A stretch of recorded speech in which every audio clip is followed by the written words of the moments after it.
YouTube is hard. I didn't realize that until I sat down with a camera in front of me in this lovely, sophisticated set. My brand logo prominently displayed behind me. It said, you know what, I'm going to do an off-the-cuff YouTube introduction to myself and my website, which is Kicking the Seat. Movie reviews from the last guy anyone asks at kickseat.com. I've been sitting here struggling to get this right and natural sounding for about 10-15 minutes now. I have a pressing dinner engagement I need to get to, which is very important. But you know what? I'm just going to take some pressure off of myself and do this au naturel, which is not to say naked, but you know, naked emotionally. I'm not going to script anything, which is different from the podcast that I host every week, multiple times a week, which is the Kicking the Seat podcast. This YouTube channel is going to be different from that. There may be reviews and interviews and that kind of stuff, roundtables like we usually do, but I want to focus more on the ins and outs of film criticism, what it's like, from my perspective, to be a working, although not paid, Chicago-based film critic. There seems to be a lot of misinformation out there on the internet, surprise, surprise, about who and what film critics are, what we like, what we don't like, how we review movies, the secret society that determines what's hot and what's not, what gets boosted and what gets shelved in terms of public opinion. Does public opinion matter? Do film critics matter? Who knows? Well, I've got a little bit of insight, and I've got a community of people behind me that I want to help share their voices too, because frankly it's not fair.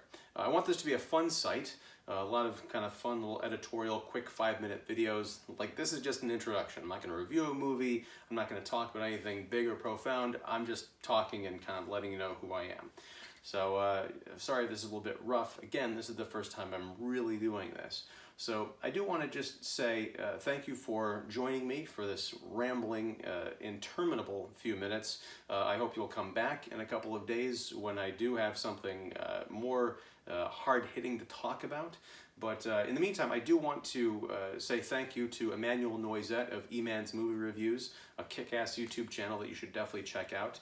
He's the one who basically told me, you know, just go for it. Just stop thinking about starting a YouTube channel and start a YouTube channel and get videos up there. So here I am, for better or worse. You can blame E-Man all you want. I'm just kidding. I love E-Man.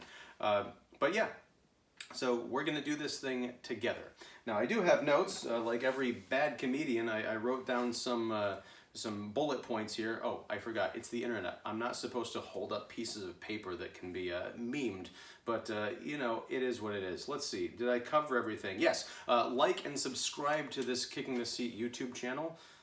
I sound like I'm 80 years old. This Kicking the Seat YouTube channel. I apologize. I'm not going to edit any of this for expediency's sake, and also to help force me to get better at presenting.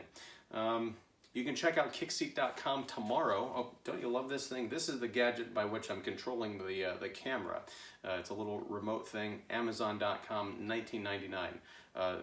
This isn't a commercial. I'm just trying to say, if you're going to set up a YouTube channel, this is a way to do it. It's the way I did it. And if you have any tips out there for doing a YouTube channel, feel free to put them in the comments below, because I can use all the help I can get. What was I talking about? Oh, yes. More rambling about the ins and outs of YouTube, and also kickseat.com. Tomorrow I'm going to have a dropped notebook and a nice lengthy podcast about the Terminator with my friend Cole Rush of the website called The Quill to Live. Cole and I, for those who aren't familiar and who may be new to me and the movie reviews from the last guy anyone asks, every month or so we do a series called Late Screening.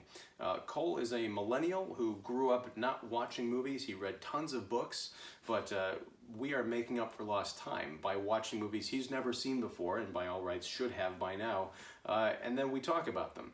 And a couple weeks ago we talked about the Terminator, and I'm really happy to share that episode with you guys. So yeah, kickseat.com tomorrow. You can subscribe to that audio podcast on iTunes, wherever you get your podcast from, and come back here on probably Tuesday to listen to my thoughts about, I'm going to talk about film critics and the bad rap that we get. I'm thinking particularly of a situation with my friend Don Shanahan over at Every Movie Has a Lesson, who has a great editorial up about the backlash he received for being one of only 2 film critics on Rotten Tomatoes to give Toy Story 4 a negative review. We talked about that on the Toy Story 4 podcast at Kicking the Seat, but he's got a really nice breakdown kind of editorial of the points that he wants to discuss about that particular backlash, that bit of nastiness. The internet is a harsh landscape, wasteland, if you want to, of criticism and vile opinions, which is ironic, a film critic calling out criticism and vile opinions, but I'm going to do my best to change that. And I'm guilty of some of that vitriol myself in my less proud earlier days, but I'm hoping to get better. I'm hoping you'll come along with me on this journey, and yeah, I think that's all I have. So yeah, like, subscribe if you like the content. If you want to follow along, please do so. Please leave me a comment. I'd love to hear what you think of this, and also ideas. What do you want to know about film criticism, about movies? Do you have ideas for movies that you want to get my particular opinion on, either as a little 5-minute chunk or maybe a future podcast episode? I want to hear from you. So thank you, take care, and we'll talk soon.